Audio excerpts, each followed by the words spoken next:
Bonjour l'ami, j'espère que tu vas bien. Bienvenue dans une vidéo qui, une fois n'est pas coutume, sort plus tôt que ce que j'avais prévu à la base. En effet, dernièrement, j'hésitais fortement sur le sujet à aborder. Est-ce que je devais parler de la nouvelle version du livre des anciens, ou devais-je parler de l'interdiction du sang chez les témoins de Jéhovah, en particulier avec les conséquences que cela peut avoir avec un refus de transfusion sanguine?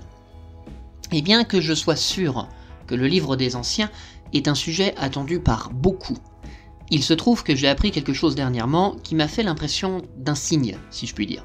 Enfin, un signe. C'est peut-être un peu fort comme mot. En fait, j'ai appris que l'un des membres de mon ancienne congrégation a été diagnostiqué d'une leucémie myéloïde aiguë adulte. C'est une maladie de sang qui entraîne, pour résumer, un déficit en globules rouges. Or, tu t'en doutes, le traitement de cette maladie peut mettre un témoin de Jéhovah dans une situation délicate avec le personnel médical. En effet, bien que pour le moment, si j'ai bien compris, son traitement va consister en partie avec une prise d'EPO, il peut arriver qu'entre les chimiothérapies qu'il risque d'avoir, les médecins estiment qu'il ait besoin d'une transfusion sanguine afin de retrouver une bonne santé, ce qui n'est pas envisageable pour un témoin de Jéhovah. Aussi, je me suis dit que c'était peut-être le moment de nous pencher sur l'enseignement concernant le sang chez les témoins de Jéhovah, ne serait-ce que pour ses filles et son fils. Et quand je dis pencher, tu t'en doutes, je veux dire vérifier si c'est un enseignement biblique et si c'est un enseignement utile, et sinon, fournir un contre-argumentaire qui te permettrait de te faire ta propre opinion sur le sujet. Et pour commencer, eh bien, je te propose de laisser la parole au Collège Central, qui a publié une brochure sur la question qui s'intitule « Les témoins de Jéhovah et la question du sang ». Voici comment s'ouvre le long plaidoyer de la Watchtower. Le sang est essentiel à la vie. Ce fait a été compris dès la plus haute antiquité, mais c'est à notre époque seulement que les recherches modernes nous éclairent de façon plus complète sur les fonctions vitales du sang. Il est superflu de rappeler toute l'importance que la transfusion sanguine a prise dans la thérapeutique moderne. Le monde médical, comme le grand public, considère l'opération qui consiste à faire passer du sang d'un individu dans le corps d'un autre comme un procédé désormais classique. Mais il y a des gens qui refusent la transfusion sanguine, ce sont les témoins de Jéhovah. Alors, comme tu l'as sûrement déjà compris l'ami, ce document est destiné aux médecins, qui se trouvent souvent confrontés au refus d'un patient, et il a pour but de leur faire comprendre pourquoi c'est la volonté de Dieu de ne pas faire des transfusions de sang, et en quoi la sagesse divine, telle que enseignée et transmise par l'organisation des témoins de Jéhovah, est bien supérieure à leur savoir médical. Je t'avoue avoir eu affaire 2 ou 3 fois à la question en prédication, et que, en ce qui me concerne, j'ai toujours été un peu gêné par la défense de ce point. Je ne sais pas si je suis le seul, mais disons que la question du sang m'a toujours fait ressentir de l'inconfort. C'est donc encore chargé parfois de cet inconfort que nous allons nous y confronter aujourd'hui. Donc avant de rentrer dans le vif du sujet, une petite précision importante. Les témoins de Jéhovah se soignent. Je n'aime pas entendre dire que les témoins de Jéhovah ne se soignent pas, parce que ce n'est pas vrai. Ils ne rejettent pas la médecine, juste l'usage du sang et d'un grand nombre de ses dérivés. Et encore, leurs standards en la matière sont, désolé, c'est mon opinion, mais incroyablement hypocrites, mais on va y revenir. Maintenant que tu sais cela, regardons les motifs religieux d'un tel refus, car toute l'histoire n'est qu'une question de croyance, et ce n'est pas moi qui le dis, c'est le Collège Central lui-même qui le précise. Ce qu'il importe de souligner dès le début, c'est que les positions qu'ont prises les témoins de Jéhovah est avant tout une position religieuse. C'est une position qui se fonde sur ce que dit la Bible. Cette dernière affirmation paraîtra sans doute curieuse à tous ceux qui n'ignorent pas que nombre d'églises sont loin de condamner l'usage du sang et que certaines confessions vont même jusqu'à organiser des collectes de sang. La question qui vient donc tout naturellement à l'esprit est la suivante: qu'est-il dit dans la Bible de ceux qui introduisent du sang dans leur organisme ?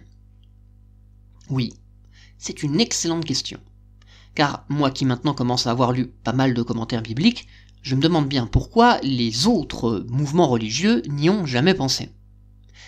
Eh bien, à entendre les témoins de Jéhovah, le sang est un sujet important de la Bible, parce que, je cite, Du premier au dernier livre biblique, le mot « sang » se rencontre plus de 400 fois.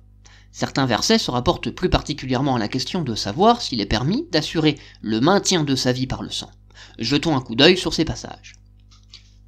Avec plaisir, messieurs, continuez. Aussitôt, après le déluge universel, lorsque Dieu concéda pour la première fois à l'homme le droit de manger la chair des animaux, il a sorti ce droit d'un ordre. Voici ce qu'il dit à Noé et aux siens. « Tout animal qui se meut et qui est vivant pourra vous servir de nourriture. Comme pour la végétation verte, je vous donne tout cela. Seulement la chair avec son sang, vous ne devrez pas le manger. » Alors, déjà précisons une chose. C'est bien de dire que le mot « sang » apparaît plus de 400 fois dans la Bible, parce que c'est facile à vérifier. En hébreu, le « sang », tel que nous on l'entend, c'est le mot « dam », et il apparaît 293 fois dans les écritures hébraïques. On peut y rajouter les netzar, qui signifie sang séché ou jus de raisin, qui apparaît 2 fois, et on pourrait, je pense, y rajouter mispar, le sang versé, qui apparaît 1 fois. En grec, on a le grec aina, qui apparaît 91 fois, ça fait donc 387 occurrences dans la Bible. Ça fait pas plus de 400, hein. Je sais, je chipote, mais en fait, quand on dit plus de 400, c'est un vocabulaire qui va entraîner une certaine action inconsciente, hein, visant à mieux faire accepter ce qui va suivre. Ça ne nous dit rien sur le sens qu'a le mot « sang » dans la Bible. Et plus qu'un mensonge sur un chiffre, c'est surtout donner une fausse impression de masse et faire oublier la diversité des contextes et des situations dans lesquelles est utilisé le mot « sang », qui n'a pas forcément grand-chose à voir avec la question du jour. Et tu vas voir, hein, que cela change notre compréhension de la question, en particulier dans le passage fondateur de la doctrine, ici qui nous est cité, c'est-à-dire Genèse, chapitre 9, versets 3 à 4. Enfin, 3 et 4. Un passage où Dieu donne de nouvelles instructions à Noé à la sortie de l'arche. Ce passage, hein, c'est la fondation de toute la politique de la Watchtower sur le sang, en le lisant à la lumière de leur compréhension du projet divin. Je continue de citer la publication. Cette réserve, apportée à la concession divine, n'était pas qu'une simple défense alimentaire, comme en fait un médecin qui recommande à un malade de s'abstenir de sel ou de graisse. Le Créateur attacha à la question du sang un très important principe moral. Enseignant convenablement les bêtes, Noé et ses descendants marqueraient leur respect pour le fait que toute vie vient de Dieu et dépend de lui. Comme d'habitude, tout devient une question de morale avec le collège central. Le sang est de l'ordre de la morale pour eux.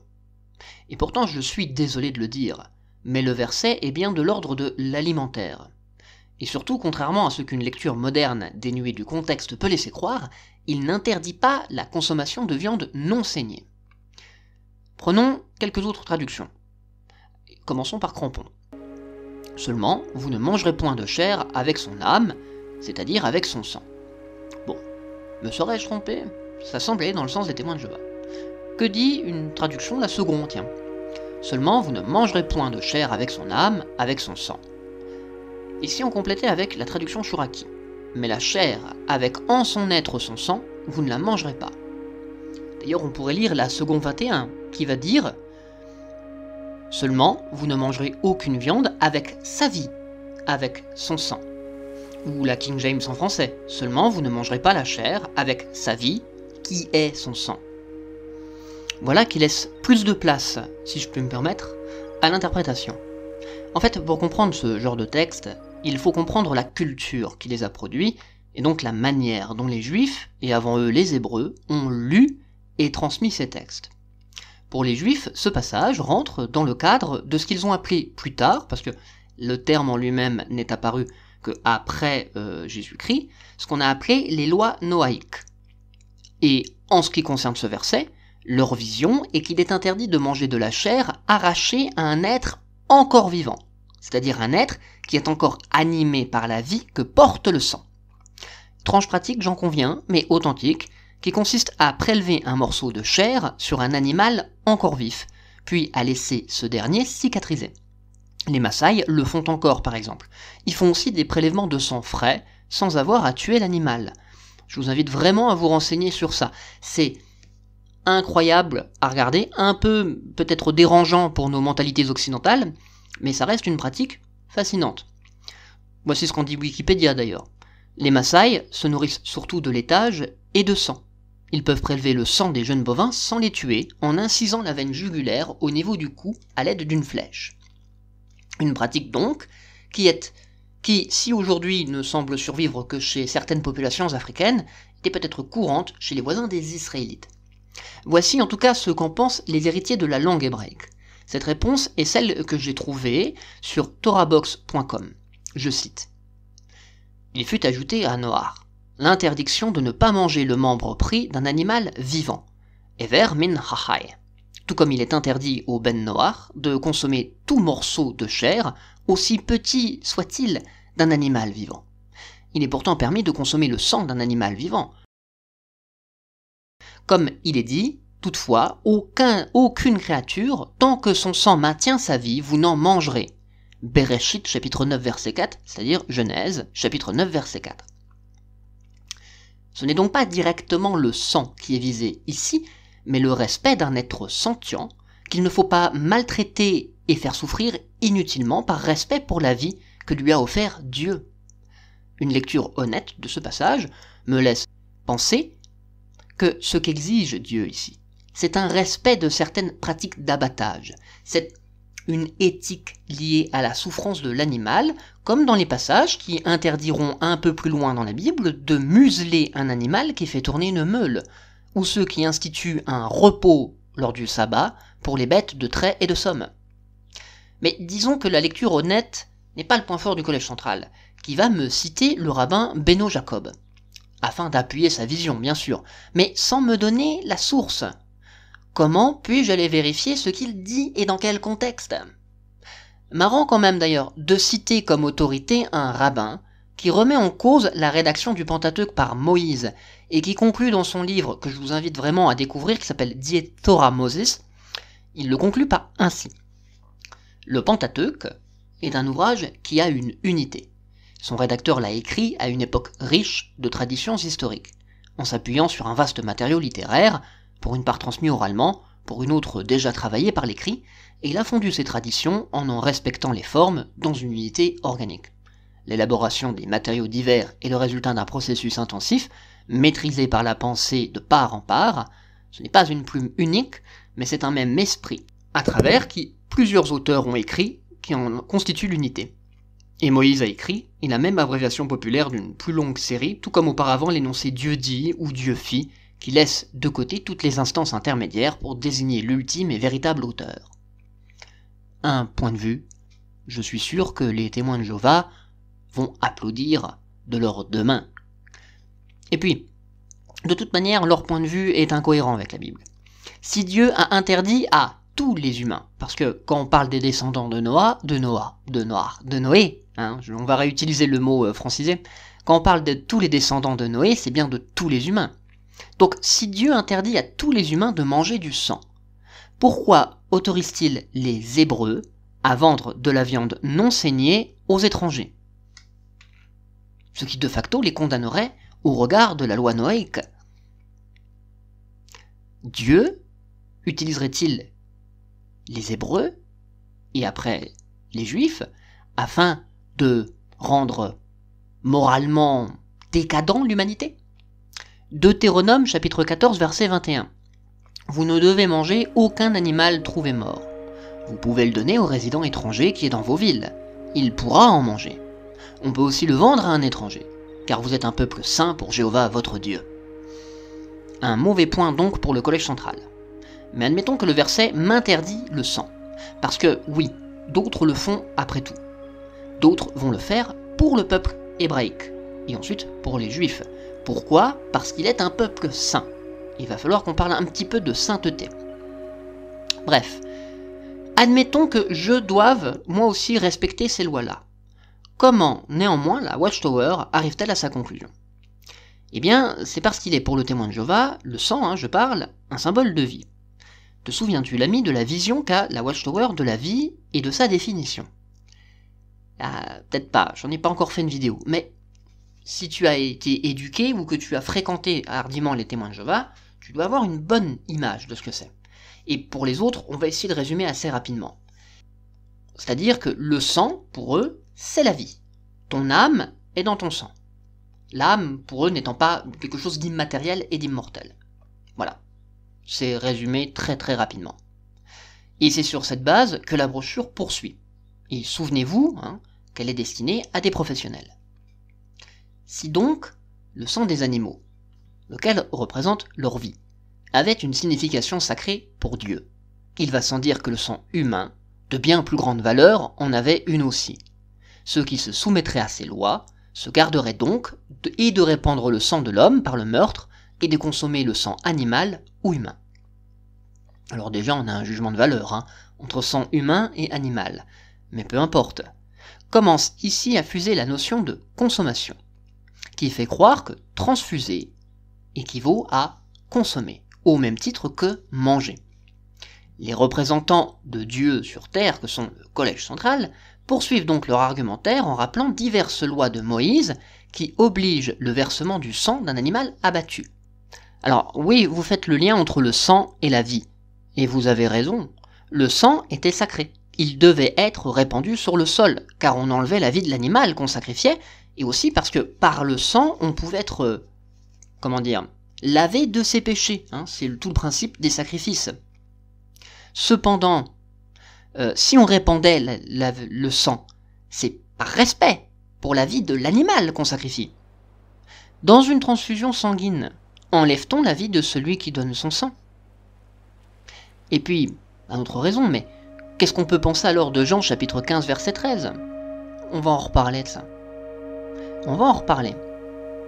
Mais surtout, comment est-ce qu'avec une telle vision, on peut encore comprendre Matthieu chapitre 26 verset 27 et tant d'autres passages du Nouveau Testament dans lequel, en gros, Jésus dit « Ceci est mon sang, buvez-en tous ».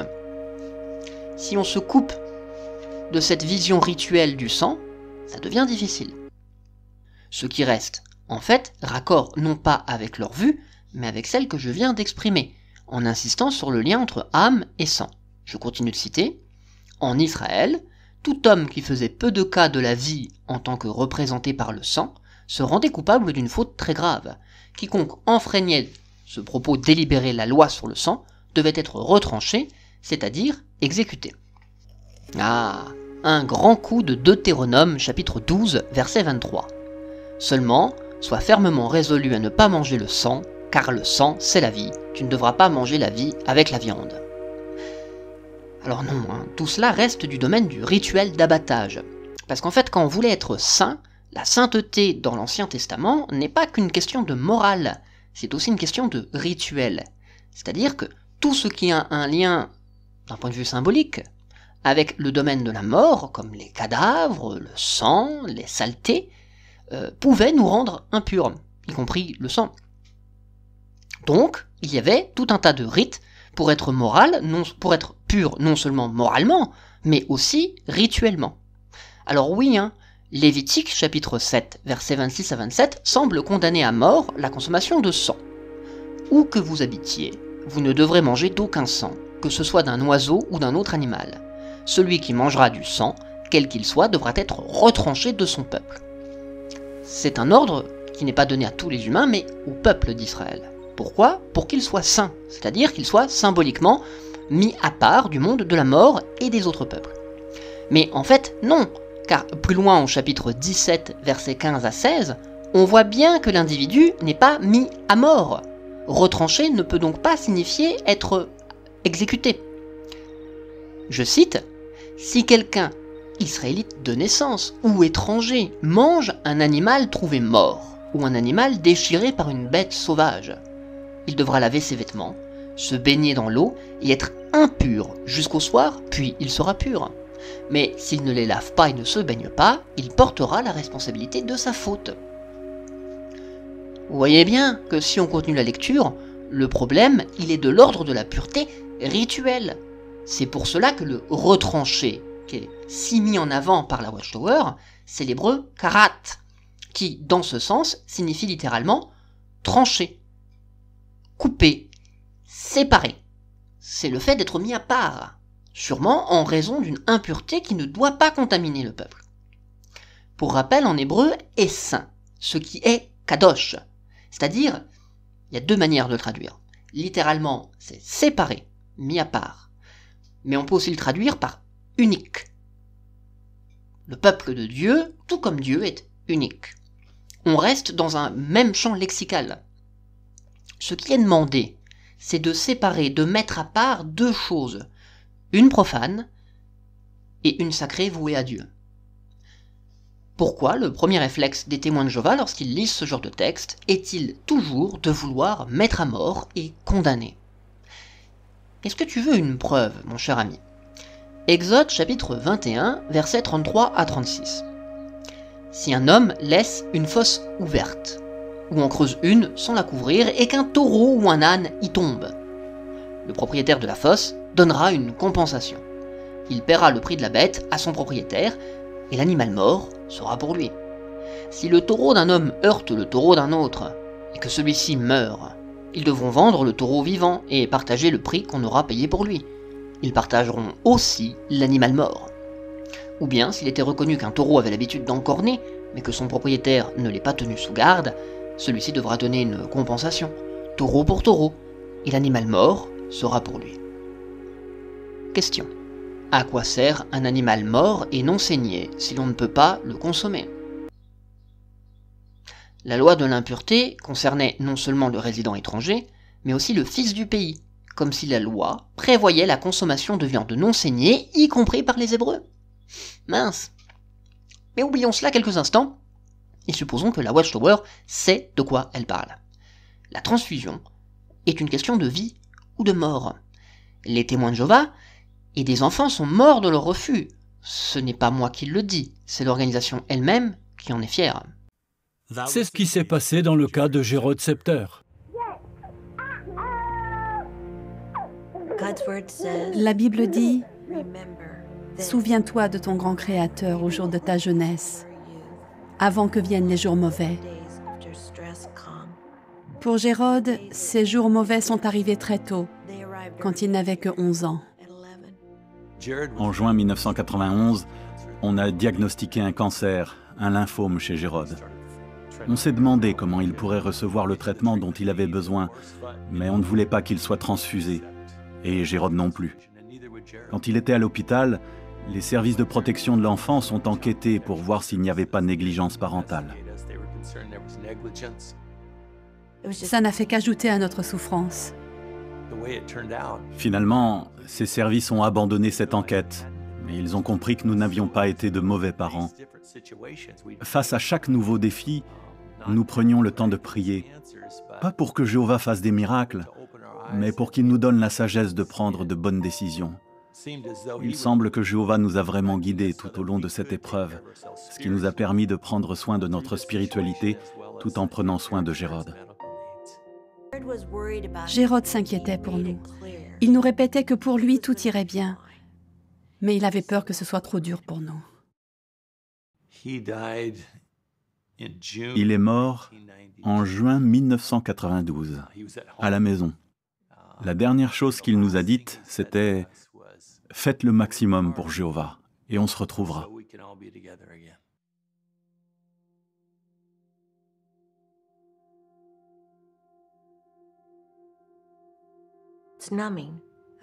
C'est comme si on était paralysé au milieu d'un cauchemar. On ne pense pas que ça peut nous arriver.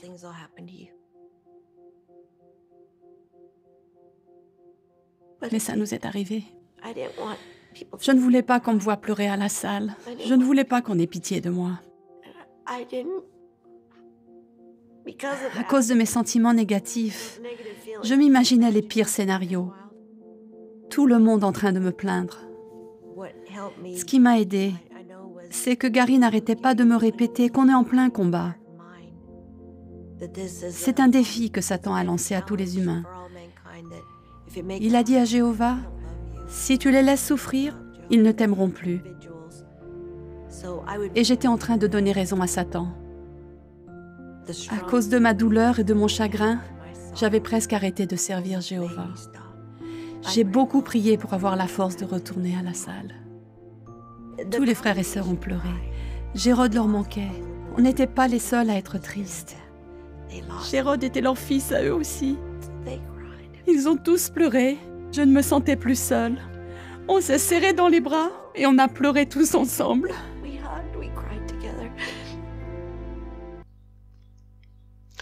Suis-je obligé de respecter la loi, même dans des situations extrêmes? Selon l'organisation, aucun doute, l'obéissance se doit d'être absolue. La loi divine sur le sang peut-elle être oubliée quand la situation devient critique? La Bible répond que non. En Israël, nul n'était dispensé d'observer cette loi, quelle que fût la contrainte exercée par les circonstances. Rappelons à ce propos un événement survenu à l'époque du roi Saül.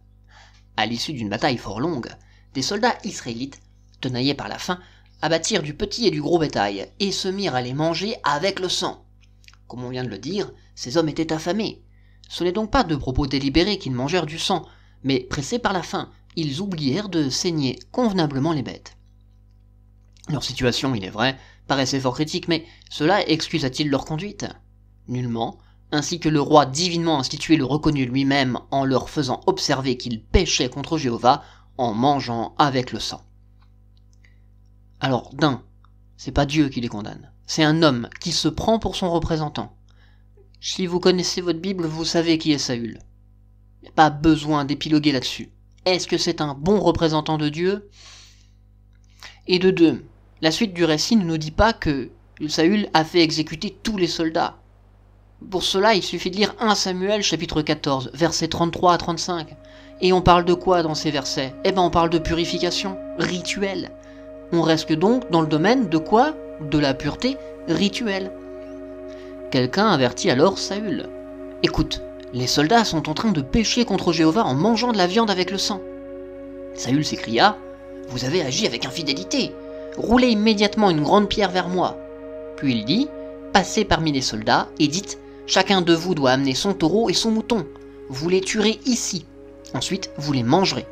Ne péchez pas contre Jéhovah en mangeant la viande avec le sang. » Chaque soldat amena donc un taureau cette nuit-là et le tua sur la grande pierre. Alors Saül bâtit un autel pour Jéhovah. C'était le premier autel qu'il bâtissait pour Jéhovah. Et puis, si jamais vous avez lu le contexte avant, si le peuple a péché, c'est à cause de Saül lui-même. Donc bon, ça rééquilibre un peu les choses. Et puis, pour rappel sur le respect de la loi, Dieu n'a-t-il pas pardonné à certains d'avoir enfreint une loi qui aurait dû les condamner à mort? Dieu a pardonné à David d'avoir enfreint la loi lors de l'histoire des pains, car c'était une situation de survie. En quoi donc la situation est-elle différente lorsque l'on parle de transfusion sanguine? Je sais, mon ami, que dirais-tu non pas de reprendre le récit dans l'Ancien Testament, mais de voir ce qu'en pense Jésus en personne. C'est en Matthieu chapitre 12, versets 3 à 7. Il leur demanda, « N'avez-vous pas lu ce que David a fait quand lui et ses hommes ont eu faim? Il est entré dans la maison de Dieu, et ils ont mangé les pains de présentation. Pourtant, lui et les hommes qui étaient avec lui n'avaient pas le droit de les manger. Ils étaient réservés aux prêtres. Et n'avez-vous pas lu dans la loi que, le jour du sabbat, les prêtres qui sont de service au temple ne respectent pas le sabbat, et pourtant ne sont pas coupables? Mais je vous dis qu'ici, il y a quelque chose de plus important que le temple. Si vous aviez compris ce que signifie « je veux la miséricorde et non les sacrifices », vous n'auriez pas condamné des innocents. David risquait la mort selon la loi pour ce qu'il avait fait, mais lui et ses hommes étaient dans une situation extrême, ce que souligne Jésus, qui place toujours la miséricorde en tête de ses priorités. C'est pour cela d'ailleurs que les prêtres officiaient le jour de sabbat. Ils travaillaient en abattant lors des abattages rituels. Pourquoi? Pour le salut du peuple. Pour Jésus, préserver la vie avait bien plus de valeur que respecter une loi. Ou, pour être peut-être plus juste, la miséricorde, c'est la source de la loi. Ne pas se montrer miséricordieux, c'est manquer la loi. Donc, votre exemple, je suis désolé, mais il me paraît plus que litigieux, messieurs. D'autant que le chrétien, d'après vos croyances, n'est pas soumis à la loi mosaïque. Et ça, la brochure le sait très bien parce qu'elle anticipe mon argumentation sur la loi mosaïque. Écoutons-les. La loi mosaïque annonçait la venue de la mort sacrificielle du Messie. Aussi, lorsque Jésus fut mort, cette loi se trouvant accomplie, les vrais adorateurs de Dieu ne furent plus tenus de l'observer. Ces interdictions alimentaires, comme celles qui frappaient la graisse et la chair de certains animaux, cessèrent d'être en vigueur. Que dire alors de l'interdiction du sang? Vaut-elle pour les chrétiens? Ce point fut soulevé en l'an 49 de notre ère, à l'occasion d'une conférence qui réunit à Jérusalem les apôtres et d'autres anciens qui formaient le collège central des chrétiens de l'époque. La conférence eut lieu à la suite d'une question concernant la circoncision. Quelle fut la décision de ce concile apostolique? Il décréta que les non-juifs qui venaient au christianisme n'avaient pas à se faire circoncire. Au cours des débats, Jacques, demi-frère de Jésus, attira l'attention sur plusieurs autres points essentiels qui, à son avis, devaient figurer dans la décision du concile, à savoir l'obligation de s'abstenir des choses contaminées par les idoles, et de la fornication, et de ce qui est étouffé, et du sang. Le disciple Jacques se référa ensuite aux écrits de Moïse, lesquels attestent que, des siècles avant la promulgation de la loi, Dieu condamnait déjà l'immoralité sexuelle, l'idolâtrie, ainsi que la consommation de sang, et partant également celle des chairs étouffées, c'est-à-dire non séparées de leur sang. Eh bien, voilà qui a le mérite d'être clair. Sauf que bon, j'ai déjà abordé ça dans une autre vidéo, il est peu probable que ce concile ait existé tel que se le représentent les témoins de Jéhovah, et qu'il ait eu la valeur qu'il lui porte à l'époque. Malgré tout, j'avoue que ce passage est bien plus stratégique que toute référence à l'Ancien Testament. En effet, quelqu'un qui se sent chrétien n'est pas soumis nécessairement à la loi mosaïque, et toute tentative de la lui imposer revient à nier l'importance de la mort de Jésus dans la foi chrétienne. Je ne pense pas que les témoins de Jéhovah feraient ça quand même. Alors que tout chrétien, n'empêche, respecte les directives du Nouveau Testament. N'empêche, pourquoi seuls les témoins de Jéhovah s'opposent à la transfusion quand tout le monde peut lire ces passages? Eh bien parce que le passage est une interdiction alimentaire. Uniquement alimentaire. Et qui s'inscrit dans un contexte, celui d'une époque de trouble, au sein des communautés chrétiennes. Chrétiens d'origine juive et chrétiens d'origine gentille ont bien du mal à se supporter lorsqu'ils sont dans les mêmes assemblées. Et cette directive vise juste à maintenir la paix et à l'unité là où les deux communautés sont présentes. C'est pour ça qu'on s'adresse aux gens des nations, car cela concerne les contemporains. Et vous savez quoi, on peut même lire un peu plus loin. Est-ce que vous avez déjà lu Actes chapitre 15, et à partir du verset 23, vous savez, la fameuse lettre qui est lue à la fin de ce concile? Voici le contenu de la lettre qu'il devait transmettre. De la part de vos frères, les apôtres, et les anciens aux frères d'Antioche, de Syrie et de Cilicie, qui sont issus des nations, salutations. Nous avons appris que quelques-uns de chez nous vous ont troublés par leurs paroles, essayant de vous déstabiliser, bien que nous ne leur ayons pas donné instruction. Nous avons donc unanimement décidé de choisir des hommes et de vous les envoyer avec nos bien-aimés Barnabé et Paul.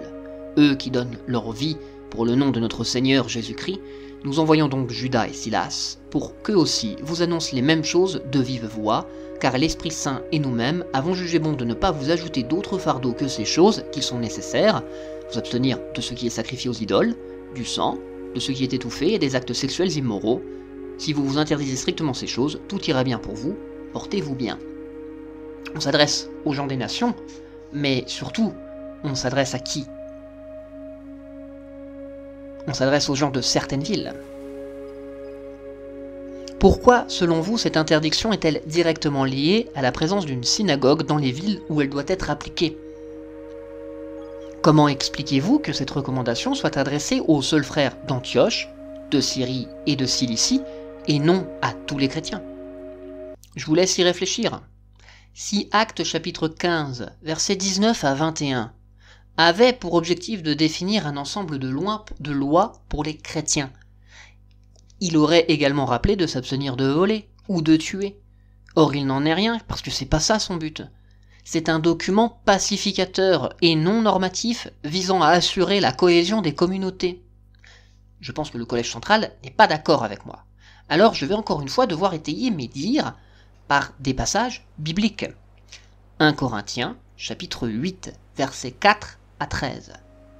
pour ce qui est de manger des aliments offerts aux idoles. Nous savons qu'une idole n'est rien du tout et qu'il n'y a qu'un seul Dieu.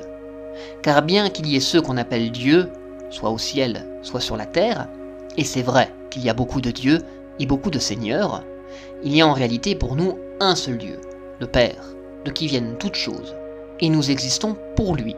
Il y a un seul Seigneur, Jésus-Christ, par l'intermédiaire de qui viennent toutes choses, et nous existons par son intermédiaire. Toutefois, tous n'ont pas cette connaissance. Certains, en raison des liens qu'ils avaient avec les idoles, mangent de tels aliments comme une chose sacrifiée à une idole, et leur conscience, qui est faible, est troublée. Mais de tels aliments ne nous rapprochent pas de Dieu. Si nous n'en mangeons pas, nous ne sommes pas perdants. Et si nous en mangeons, nous ne sommes pas gagnants. Mais faites toujours attention que votre droit de décider n'amène pas ceux qui sont faibles à trébucher. Car si toi, qui as la connaissance, tu prends un repas dans le temple d'une idole et que quelqu'un dont la conscience est faible te voit, est-ce que sa conscience ne le poussera pas à manger des aliments offerts aux idoles ?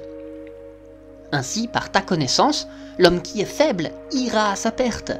Ton frère pour qui Christ est mort. Lorsque vous péchez contre vos frères de cette façon et que vous blessez leur conscience faible, vous péchez contre Christ. C'est pourquoi, si un aliment fait trébucher mon frère, non, je ne mangerai plus jamais de viande pour ne pas faire trébucher mon frère.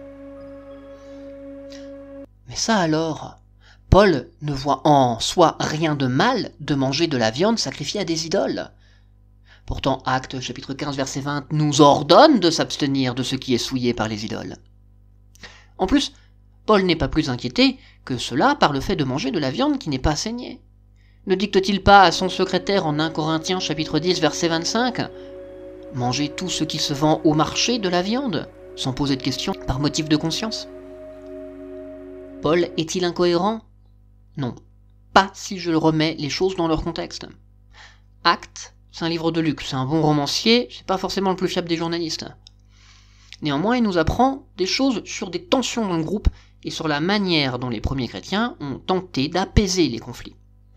1 Corinthiens, par contre, il est de Paul, l'enseignant, et c'est donc une source d'autorité plus fiable, relativement parlant.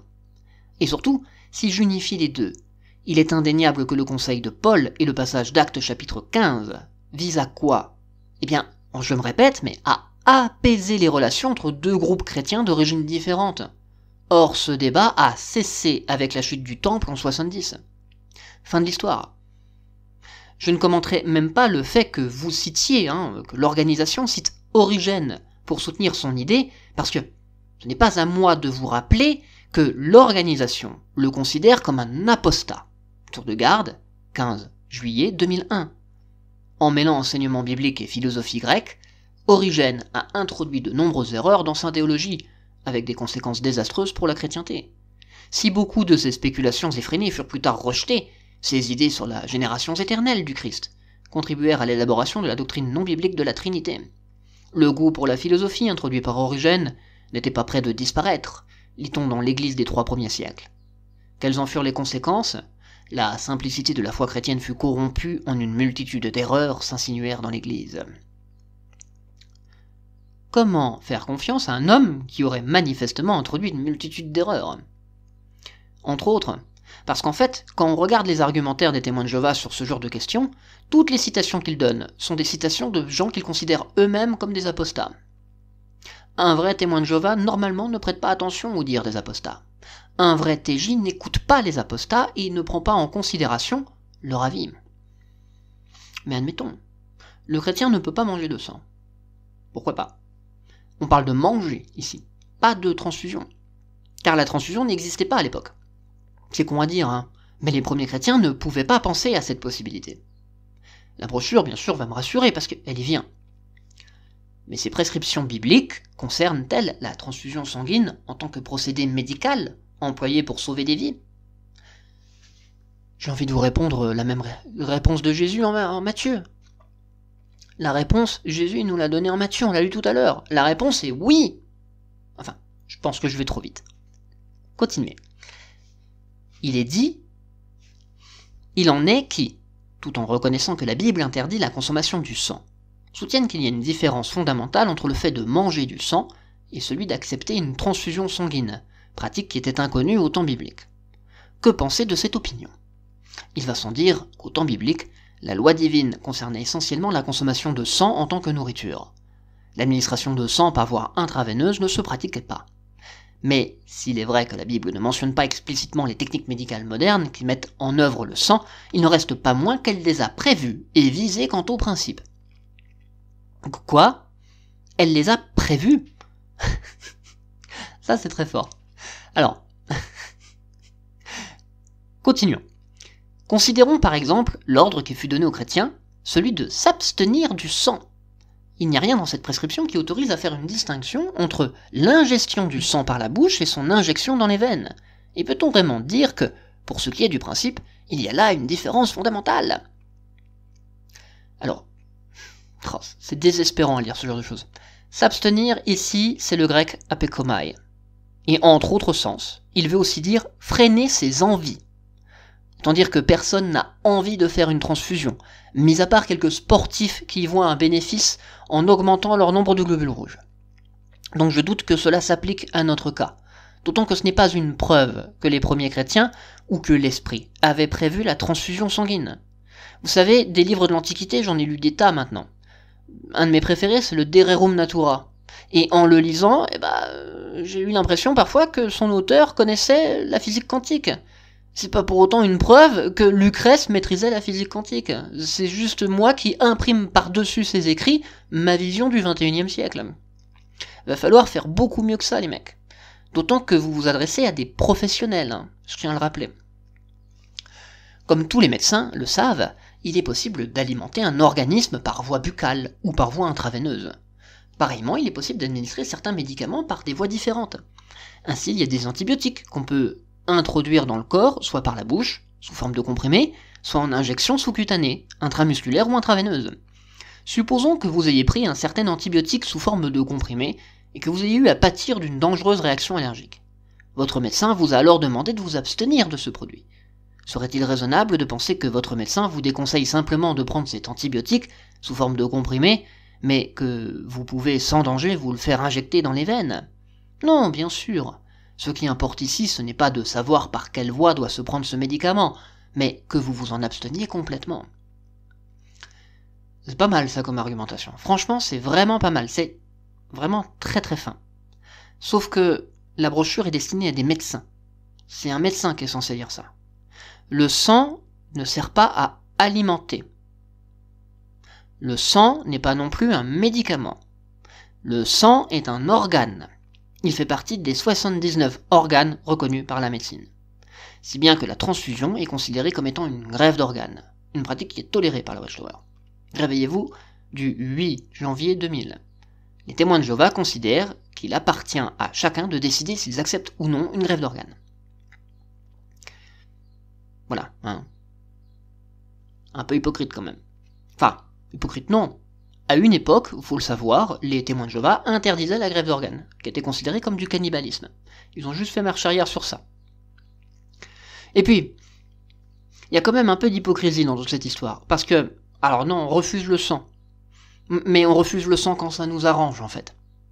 Parce que le témoin de Jéhovah, il porte toujours sur lui une petite carte, qui signifie son refus du sang. Il profite ainsi d'une disposition légale qui l'autorise à choisir la méthode thérapeutique la plus en accord avec ses convictions. En fait, moi ce qui m'embête avec cette carte, c'est que bien qu'elle stipule explicitement le refus de toute transfusion sanguine, elle est moins extrême sur un autre thème, les fragmentations sanguines. Voici ce que m'a appris quand j'étais jeune le Collège Central via une revue qui n'existe plus aujourd'hui et qui s'appelait Le Ministère du Royaume. C'est celui de novembre 2006. Les fractions sanguines sont des éléments extraits du sang par un procédé appelé fractionnement. Par exemple, le plasma, qui est l'un des 4 grands composants majeurs du sang, est formé de plusieurs substances. De l'eau à 91%, des protéines comme l'albumine, les globulines et les fibrinogènes, environ 7%, et d'autres substances comme des nutriments, des hormones, des gaz, des vitamines, des déchets et des électrolytes pour environ 1,5%.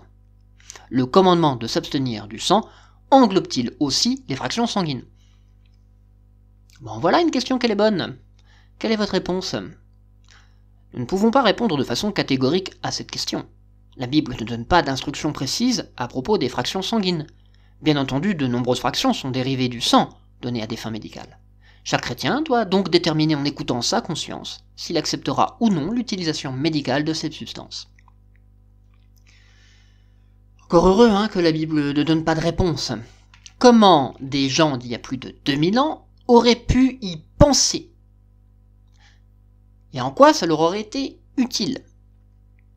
Par contre, question toute bête, d'où viennent les fractions de sang? Du sang.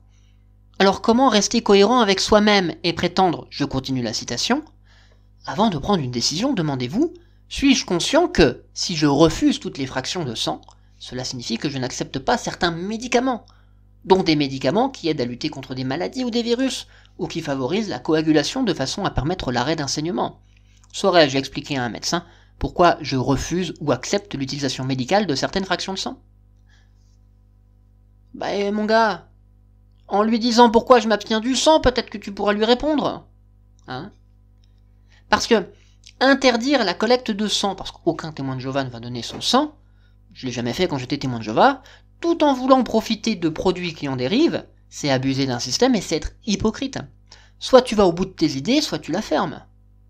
Et mettre cela sur le dos de la conscience personnelle, c'est surtout amener les témoins de Jéhovah à se torturer mentalement, voire à être jugés par les autres membres de leur famille ou de leur assemblée.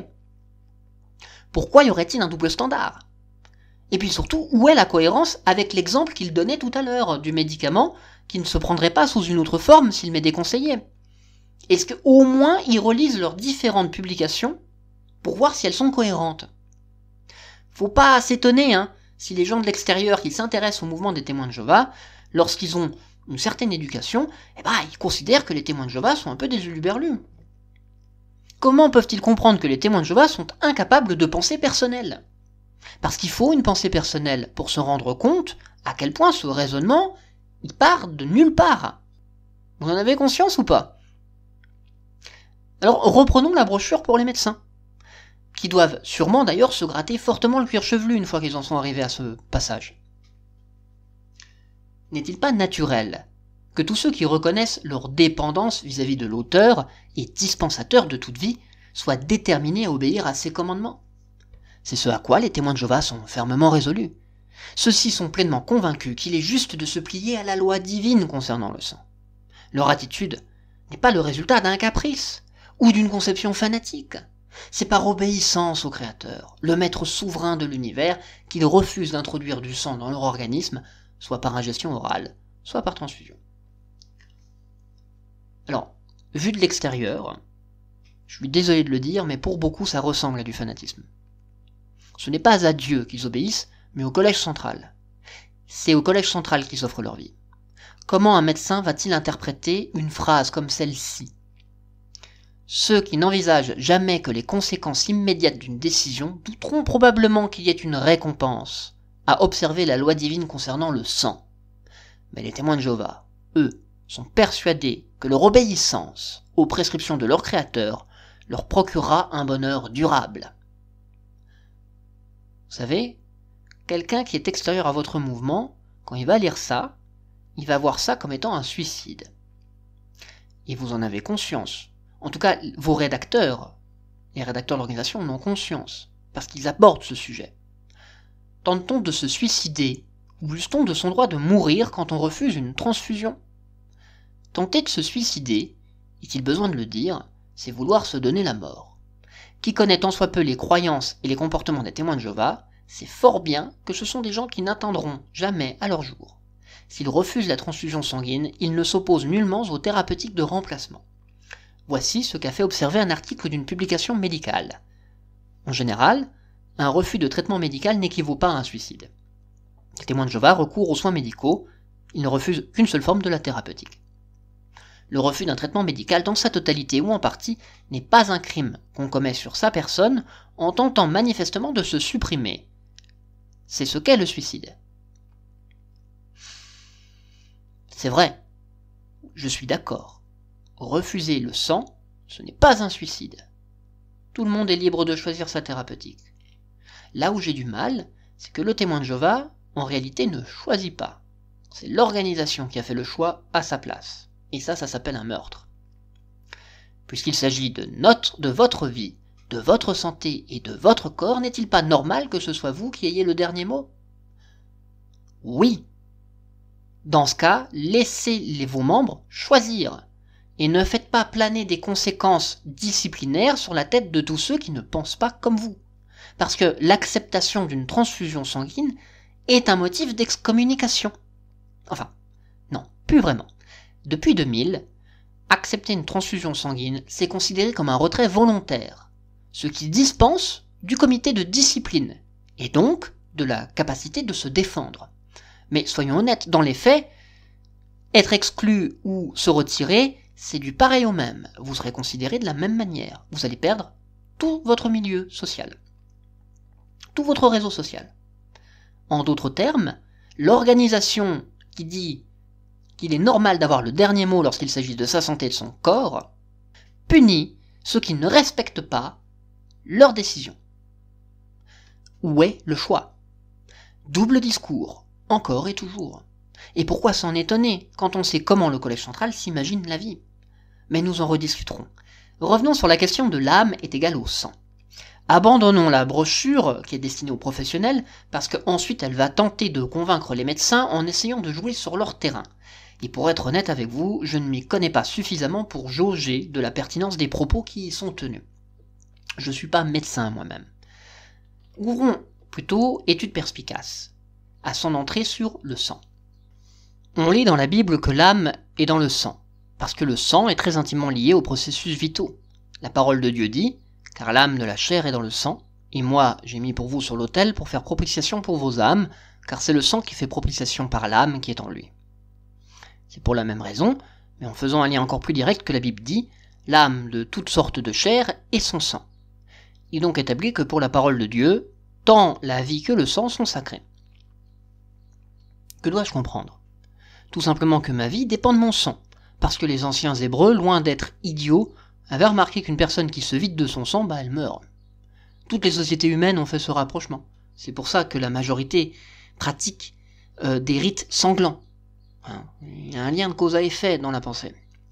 Alors, cher Collège central, le respect des Hébreux pour le sang n'est pas forcément le fruit d'une révélation surnaturelle. Il est celui du bon sens. Hippocrate, vous savez, un de ces Grecs tant honnis par l'organisation, concevait déjà la vie comme un ensemble de fonctions et de mouvements, si bien que selon lui, nous ne sommes pas situés dans nos organes, mais dans ce qui circule à plus ou moins grande vitesse en nous. C'est ce qui a donné naissance à la théorie des 4 humeurs, et le sang en faisait partie. Pour Hippocrate, la vie était aussi dans le sang. Alors, j'ai une dernière question pour vous, témoins de Jéhovah. Si l'âme est quasiment équivalent au sang, car par son intermédiaire a lieu la vie, comment dois-je comprendre Jean, chapitre 15, verset 13 ? Personne n'a de plus grand amour que celui qui donne sa vie pour ses amis. Qui se paye le luxe d'avoir une note en bas de page à vie qui me précise ou âme. Cela veut-il dire qu'il n'y a pas plus grand amour que d'offrir son sang pour ses amis? Ma conclusion donc maintenant. Le refus des témoins de Jéhovah du sang ne repose que sur une lecture partielle et non objective de la Bible.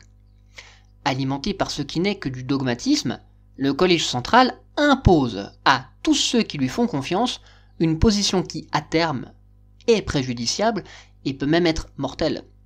Si je me fie aux données que me fournit un article du journal Le Monde du 27 octobre 2001, je sais sa date, mais je n'ai pas en France de données plus récentes.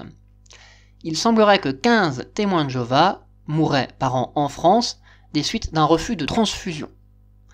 D'autres études, comme celle parue dans le journal américain d'obstétrique et gynécologie de 2001, pointent aux États-Unis vers une surmortalité des femmes témoins de Jéhovah pendant l'accouchement.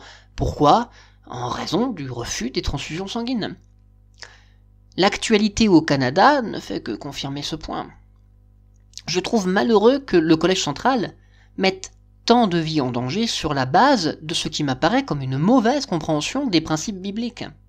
Et surtout, je trouve que ces personnes insultent Jésus en prétendant être ses représentants sur terre, tout en portant la responsabilité de tant de morts et de souffrances.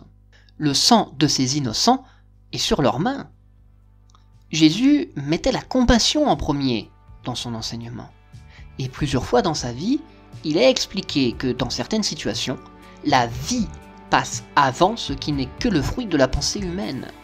Matthieu, chapitre 12, verset 11, il leur répondit « Si vous avez une brebis et qu'elle tombe dans un trou le jour du sabbat, qui de vous n'ira pas la sortir de là ?» Le respect de la vie animale passe pour lui avant le respect de la loi mosaïque. À plus forte raison, le respect de la vie humaine, pour reprendre votre propre argumentaire, passe avant une interprétation humaine. Ne trouvez-vous pas qu'il y a une similitude entre l'usage que vous faites de la loi de Dieu pour le sang et l'usage que les pharisiens faisaient du sabbat en interdisant à Jésus de guérir les malades ce jour-là? Est-ce que vous vous rendez compte de la gravité de cette interprétation? Jamais il ne cautionnerait de faire passer des fictions avant la vie de ses membres. Tout ce que fait le Collège central, comme à son habitude, c'est exiger une obéissance absolue, quitte à en mourir. Culture du martyr, voilà ce qu'est la culture des témoins de Jéhovah. Ce sont des doloristes qui ne s'assument pas au nom de Jéhovah. Mais pour toi, mon ami, quelle valeur a la vie? Quelle valeur a le sang? Quelle valeur a la miséricorde?